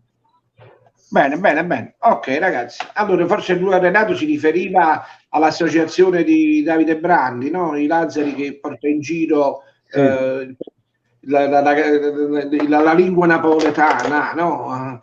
La lingua napolitana. Farò parte anch'io di qualche ospitata che faremo a Palazzo Venezia prossimamente, se sarà per stu cacchio di Covid che ci ha bloccati in tutto, e là vi invito tutti quanti a partecipare perché è veramente interessante. Quindi grazie a Davide, se ci sta seguendo lo salutiamo, complimenti per queste iniziative. Tutto quello che è napoletano, ragazzi, la nostra napoletanità va salvaguardata, tutelata e ovviamente lasciata ai posteri, quindi lasciamo sempre tracce, lasciamo sempre testimonianze, in qualsiasi maniera venga data, venga fatto, non servono nessuno specialistici. La passione, l'esperienza, la vita di ognuno di noi va regalata e va lasciata agli altri affinché portiamo sempre in alto la nostra cultura, la nostra storia. Bene, allora abbiamo qualcuno per il quiz, Salvatore? Non c'è nessuno, guarda, dietro le quinte non è arrivato nessuno. Allora, voglio dire che è semplicissimo, ma anche se non lo sanno e non si possono avvalere dell'aiuto di internet, comunque almeno siamo noi che ci diamo salutano in diretta. Esatto, quindi come ha fatto Emma l'altra volta, come ha fatto Rosana, grandissimo piacere, come ha fatto Rosanna Campanile che voleva entrare di nuovo. Però se ci stanno altri, anche Renato Renardone, altre persone che vogliono entrare per fare semplicemente il quiz, noi diamo una mano, non è che ad fare un quiz da passare all'esame, no? Vediamo lì, è vero che parlo con la statuetta, però non può partire paura, perché facciamo questo per stare insieme, per un salotto. Lui fa questo, ma fa anche peggio, insomma. Se no mi faccio di te, me ne vado, che mi alzo e me ne vado. Entra. Non è il caso. Non ti alzare perché poi ti scopriamo che tu così già sei all'impiedi. Non alzarti. Bravo. Adesso mai io. Allora c'era, ho letto poi Emma, la nostra amica Emma Brian, che dice Pulcinella esistito veramente, era di Acerra. Emma, non diciamo false notizie, che Pulcinella non esisteva, è esistito ad Acerra colui che poi ha dato l'idea di far nascere la maschera Pulcinella, ma ne parleremo nella puntata speciale che sarà dedicata solo alla maschera di Pulcinella e quindi a Pulcinella. Allora, adesso invece Salvatore, tu con la scaletta davanti. Con Rosanna Campanile che è entrata, ma c'ha allora non è connessa Rosanna, ma abbiamo un'altra persona, ecco che la mandiamo in diretta. Buonasera. L'hanno lasciata e l'hanno trovata. Brava, questo è l'orario che non sto in piazza con il cane. Allora, però mi seguo. Ve lo faccio vedere un attimo, aspettate. Come stai?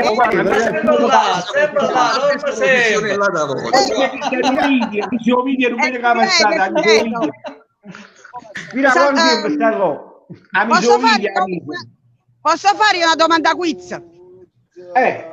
Alessandro, che ore sono in Brasile? Sono in questo momento le 4:02. Abbiamo 4 ore di differenza. Vedo il sole alle tue spalle, la luce. Quindi le 16, le 4, le 16 ore italiana. 16 in Italia, a Napoli sono che 4. Allora, a Napoli sono 4 pure la notte, capivo il problema. Allora, o mi dice se 4 ore, non mi dice se 4 la notte, decide. Se 4 ore. Se 4 ore, babbo. Allora, Luigi, Gigi, scusami, una premessa. Io sono entrata da poco, quindi non so. Quindi, vediamo. Ti aiutiamo noi, come la settimana scorsa. Come da voi? Ma stai tranquillo, Emma, non è sentata da poco, pare che si ricovera da coppa, guardare, non ti preoccupare. No, ma sai che qual è il problema? Aspetta, Luigi, sai qual è il problema? Che io ci tengo a quel la stecca di sigarette senza tabacco, ci tengo proprio. Ma non è arrivata ancora. Non me la faccio fumare, vai. Allora, restando sempre su Pulcinella, i tre attori, mi devi dire solo tre degli attori, dei grandi attori però, che hanno interpretato Pulcinella. Io me ne ricordo uno, ma tu prima l'avete nominati? L'avete nominati? No, io mi ricordo uno che è stato pure ospite l'altra volta di una puntata vostra. Quell'attore che ha fatto pure 32 dicembre. Bianco. Non mi ricordo il nome però. Tommaso Bianco. Tommaso Bianco, bravissimo. Uno è quello, gli altri due non me li ricordo. Anche se io uno lo dovrei sapere, ma mi sono dimenticata perché... Allora Emma do un aiuto. Uno c'ha il nome come la pasta. Gragnana. Pasta de Cicco. Vabbè, passiamo direttamente allora all'ultimo storico che sta camera a ricevere però. L'ultimo storico che ha interpretato storicamente il Pulcinella, storicamente lo ha interpretato. Salvatore Giordano. Tutti. Non lascio stare. Ma qual è il Pulcinella che ne hai sentito più parlare negli anni? Pulcinella, chi è la maschera di Pulcinella a Napoli? De Filippo. No, anche l'ha interpretato proprio. Che aveva interpretato prima. Ma in particolare ce n'è uno che poi risulta come l'ultimo Pulcinella, perché poi dopo sì, sono stati vari episodi, ma nessuno l'ha portato più avanti come aveva fatto lui, che gli ha dato storia. È stato citato anche come Totonno. Antonio, si scriveva Antonio con la D. Teneva un teatro a Napoli, alle spalle del Mercatante, la zona di Piazza Municipio. Lo conosci sicuramente. Ha scritto le commedie, ragazzi della compagnia, ha scritto delle commedie, ha scritto... ma probabilmente lo so, ma non mi sfugge. Ma il francese lo sai? Insomma. Piccolo, come si scrive? Petit. Che gli ha fatto Petit? Dici delle Petit? Allora Toton Antonio Pedito. Bravo. Senza aiuti e senza raccomandazioni rispondo ogni domenica esattamente. Proprio mi spetta proprio questa stecca, mi spetta proprio di dritto. No, stasera no, abbiamo un premio più speciale per te perché hai risposto brillantemente. Allora, per te ci stanno 2 chili di buchi del formaggio svizzero. Benissimo. Poi la prossima volta mi darete il formaggio da mettere attorno. Esatto, variato con la muffa sicuramente. Luigi domani ti porta in bicicletta questo premio. 2 chili di buchi del formaggio svizzero. Va bene? Faccio una caprioli a bicicletta, capito? Primo buco che Va bene. Ciao Emma, un scudo cane, sai, porto tuo cane, ma non rimanevo per domenica prossima. Buonasera. Ma grazie. Ciao. Bene, allora, c'era Rosanna Campanile che era entrata, ma il suo telefonino non era connesso con noi, quindi se vuoi entrare, Rosanna, noi siamo qui, ma andiamo avanti. Sicuramente sul prossimo brano abbiamo anche altre domande, giusto Gigi? Certamente. Allora, continuiamo. Io mi devo un po' riprendere perché allora io passerei a parlare, visto anche l'orario che sono già le 20:10, di parlare un attimo del penultimo brano. Io parlerei Lucardil, questa canzone che anche questa è molto ascoltata, molto sentita, molto storica, c'ha tutta una sua ovviamente storia da raccontare dietro, ma ascoltiamola prima. Lucardil.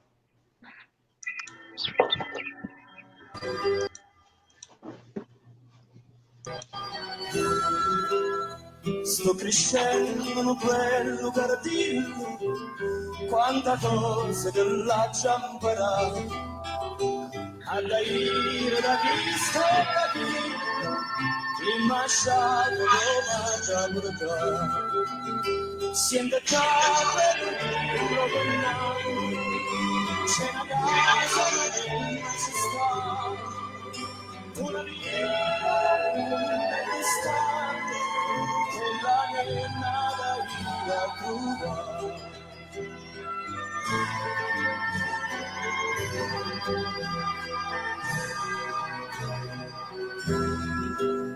Si la trovo che sta ci dormendo, non la fata non la piglia, non rumore non fa dormire, e tardi tu la vista asciugare.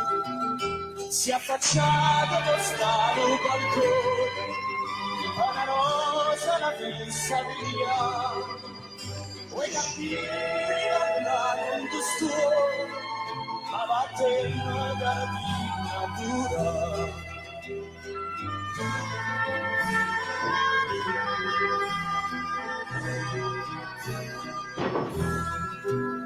Si la trovo che faccio l'amore, sto cortiere la nasconde da capo, si cancella dall'interno e lo sanno mai da burca, ma si pensa a te piano piano, zitto zitto non c'hai da ziccare, si afferrava dopo la mano, questo ambiente non l'hai da zumba.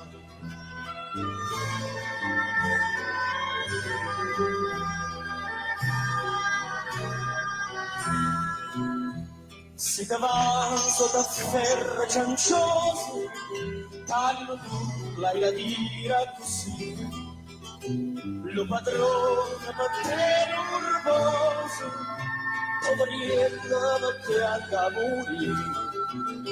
T'accarezza una sapiata, chiudimi così certa da dire, si continua a cambiare la metà, dopo voglio davvero morire.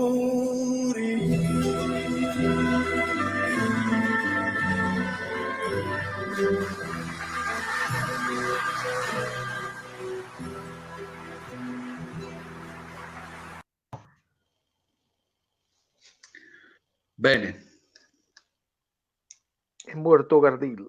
Antonio, parlaci di questa Lucardillo. Vedete, questa è sempre una poesia molto, molto struggente.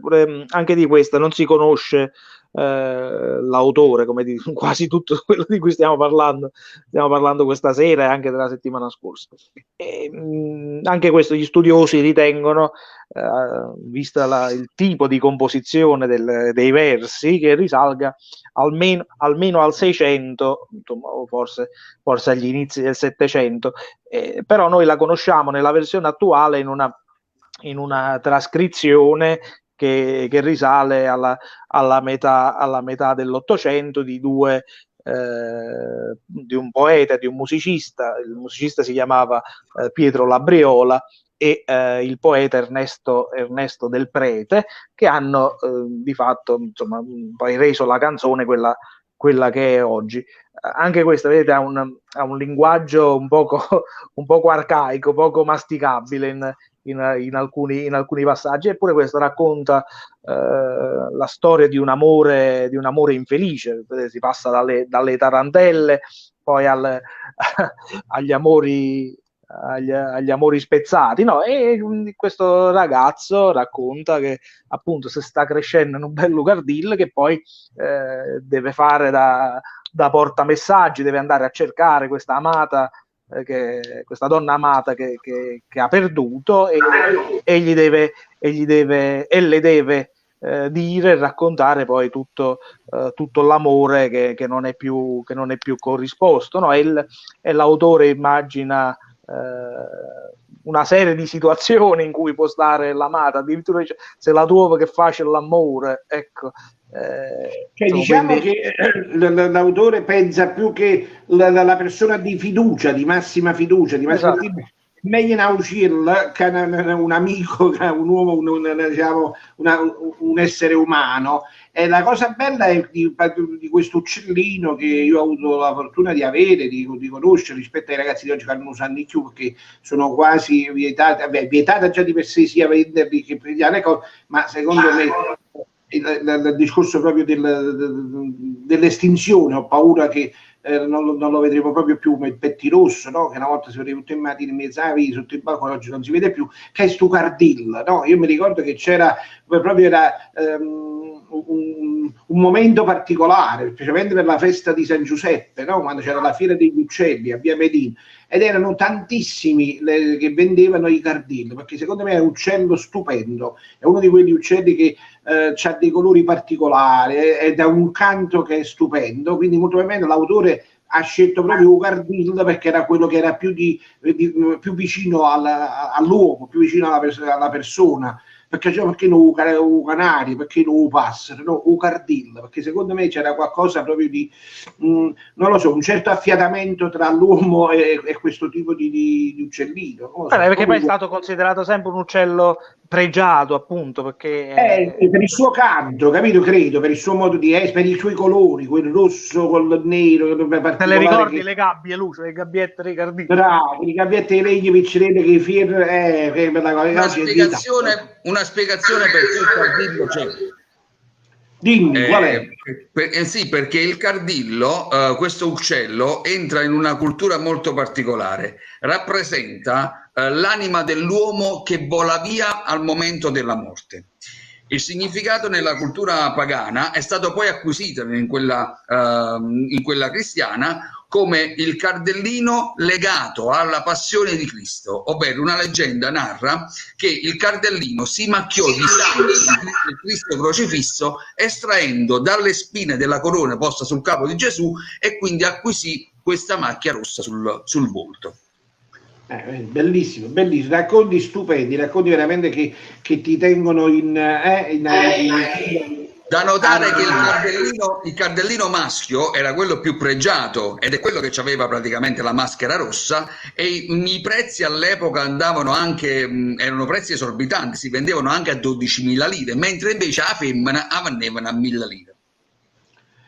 Sì, però voglio dire, di solito si vendeva la coppia per gli amanti, diciamo, di questo tipo di allevamento, perché si portava maschi a femmina, quindi con 13-14 lire si portava questa coppia a casa e si faceva. E mi ricordo che si mettevano in una parte riparata sotto ai terrazzi, perché poi c'era tutto di fare, perché poi ci andavano a vendere alla prossima fiera di San Giuseppe che si faceva a Via Medina.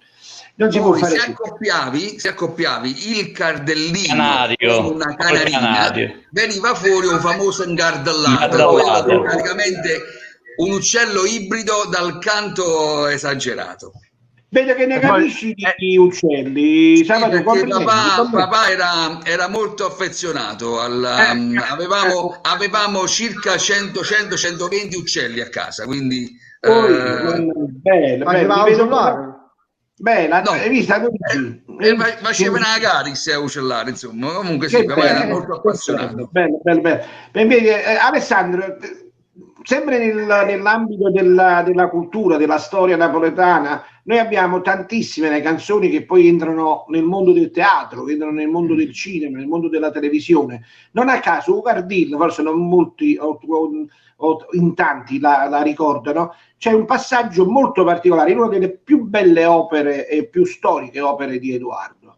Sì, aspettiamo, perché questa possiamo farla come domanda del quiz, se voi siete d'accordo, perché ho una persona qui che sa che è entrata e quindi la chiamiamo subito. Eccola qui, così gli facciamo il quiz. Rosanna, buonasera. Ciao, Rosanna. Apri il microfono, Rosanna. Rosanna, accendi il microfono. Ha fatto il tuffo per il microfono. Parla un po'. Non ti sentiamo. Non ti sentiamo, Rosanna. Rosanna, eventualmente prova a rientrare, esci ed entra un'altra volta. Luigi, dovremmo dare una risposta a Renato che ci chiede... Sì. 1918. Sì. Che poi Lucio nei commenti se l'è data stessa a lui perché l'è andato a cercare. Lui chiedeva a Rondinella di che epoca era. Parlavamo di Guardillo, lui è andato alla Rondinella. Cioè, come si dice, insomma, si è fatta la domanda e sempre rimanendo in tema di uccelli, Salvatore, quindi questo ti appartiene.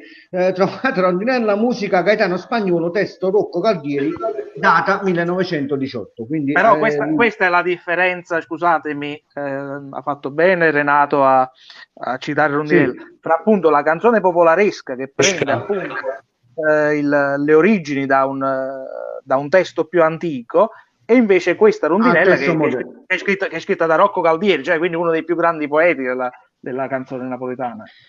Stiamo parlando di... Rosanna, ci sei? Rosanna, non ti sentiamo. Stasera non hai audio, Rosanna. Ma come mai? Che succede? Rosanna è sempre stata... infatti non c'è tecnologicamente preparata. Vedo che accende il microfono dalla regia, ma infatti, c'è il microfono. Parla un po'? No. Niente da fare. Lucio, ti ricordo Gardilla Austegna? Guardino lo esausto. Allora, mandiamo a questo punto il contributo della canzone legata al teatro. Così, portando in casa mia 3 estranei, ma figura, ma non metteranno piede in questa casa? Guarda, sull'anima santa di mio padre. Non giurare che io per avere fatto un giuramento che sto cercando l'elemosina da 25 anni. Non giurare perché è un giuramento che non potresti mantenere. E morarrisse dannata se un giorno non mi potresti cercare l'elemosina tu a me. Che altro stai pensando? Che altro stai pensando? Strega, che tu sei una strega. Ma io non ti temo, tu non mi fai paura. State zitta! Vamo a pigliare già, va. Prima te ne vai, capito? Sì, mi metto in mano all'avvocato. È stato un tranello, tengo i testimoni. E se la legge mi dovesse dare torto, prima ricordati, i caccini, capito? Te ne levo da uno. E a doma Addosso stavi, capito? Che bravo, tu di mano mi vai a chiamare l'avvocato, e parlammo, fino a me. Ti faccio vedere chi è Domenico Soriano e di che panni veste quest'uomo qua. Rosalia, aspetta, perché la tenere fanno fuori. State buona, Filomena la napoletana, state buona. Mi sto crescendo in un bello cartino, e quante cose che ho Che ricordo sta rasata, Filomena.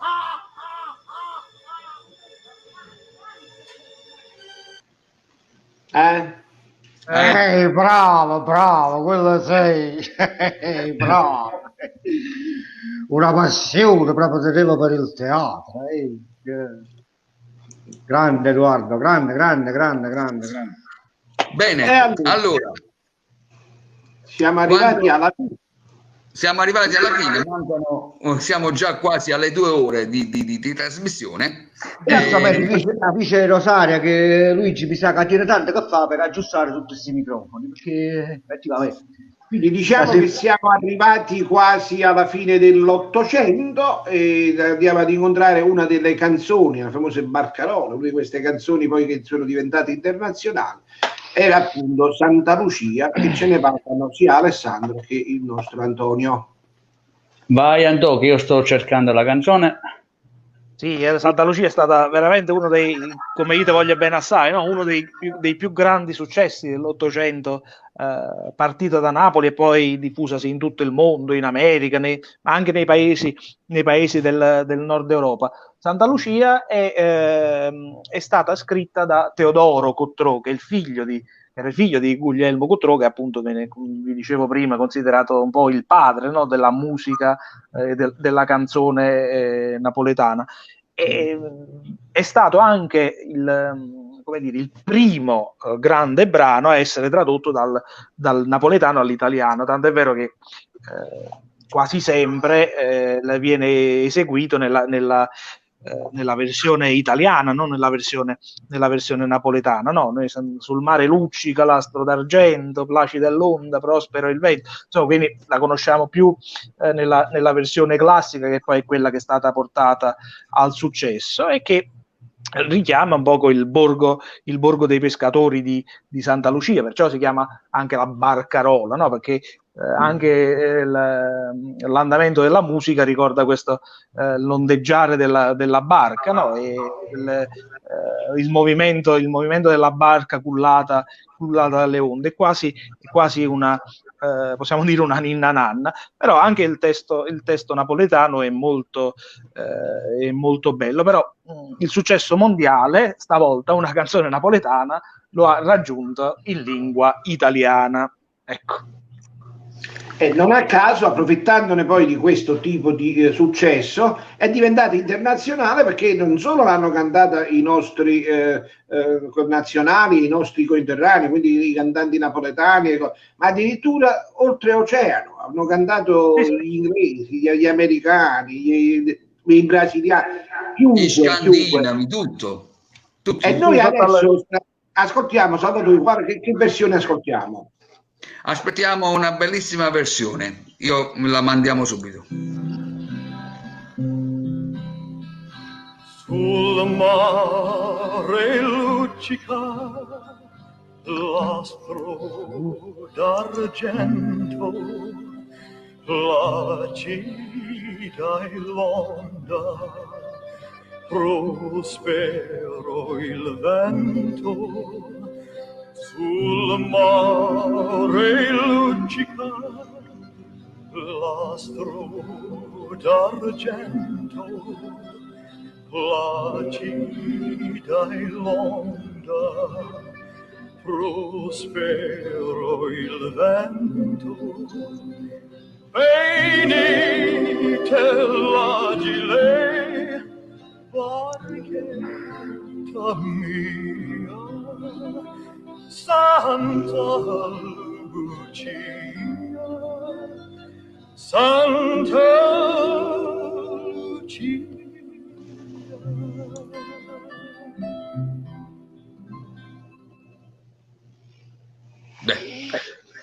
Nella magnifica versione di Elvis. Uno dei miti, cioè sentire Elvis Presley che ci canta Santa Lucia, ragazzi, è da pelle pocuno, è veramente qualcosa di eccezionale, ma non è stato l'unico. Poi perché nel Novecento abbiamo avuto poi un grande lustro con queste canzoni cantate da tutti gli altri paesi, tutti gli altri stranieri, così come sicuramente parleremo dei cinesi, dei giapponesi. In Giappone c'è una scuola di canzoni napoletane, cose che noi non mannavamo. In Giappone c'è una scuola napoletana. Mi auguro di poter portare qualche amico, qualche ospite d'eccezione quando parleremo di queste cose, perché appunto è uno di questi che è stato in Giappone a fare gemellaggio, quindi credo che potremo veramente saperne ancora di più. Beh, che dire, ragazzi, siamo giunti al termine, sono le 20:27 in Brasile, in Germania, a Napoli sono quasi le 8:30. Quindi io direi salutarci, ringraziamo come sempre i nostri assidui e nuovi amici che sono entrati a far parte di questo salotto. Diamo appuntamento a domenica prossima con la terza puntata sulla canzone napoletana. Consentitemi, visto il momento che stiamo vivendo, di lasciare un pensiero a chi non c'è più, chi non ce l'ha fatto, e un grazie a chi sta lavorando ancora una volta per tutelarci e per salvaguardarci in trincea, quindi tutti gli operatori sanitari, le forze dell'ordine, protezione civile, insomma lo sappiamo oramai, è un anno che ci stiamo facendo abbastanza cose, quindi grazie veramente di cuore per quello che fate. E un consiglio ancora a questi stolti, non diciamo la parola pare brutto, non è il caso, stolti, però è simile, che abbiamo visto ancora oggi, fa la passeggiata, che vi posso stare a casa, potete seguire noi il pomeriggio con la serie Vivi Napoli, altri amici, cioè stiamo in compagnia, ci tuteliamo e state tranquilli. Dovete uscire per forza, gentilmente, 3 metri di distanza, non date troppa conferenza, 3 metri di distanza, doppia mascherina, in mano vi lavate più spesso e cerchiamo di far finire questa storia. Io vi auguro la più cordiale buonasera e come sempre, visto che poi c'è prima la malattia e poi il resto, forza Napoli. Bene, allora io saluto tutti, grazie Lucio, grazie Gigi, il tempo stringe, quindi un saluto veloce da parte di tutti. Ale. Ciao, grazie per averci accompagnato anche stasera.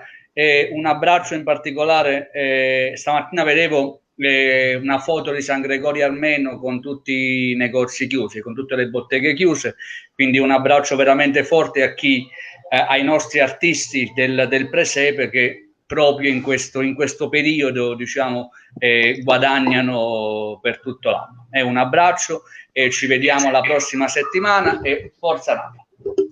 Antonio.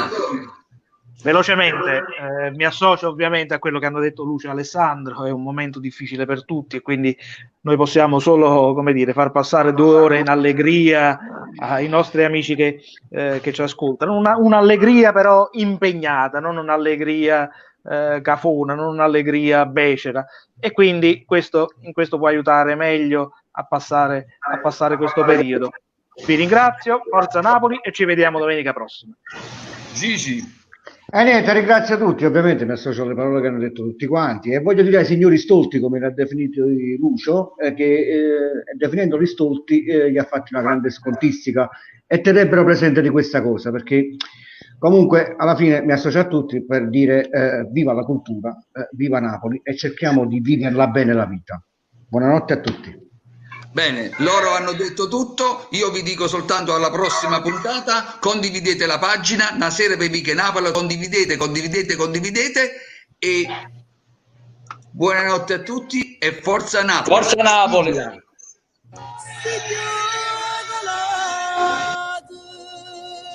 Cairima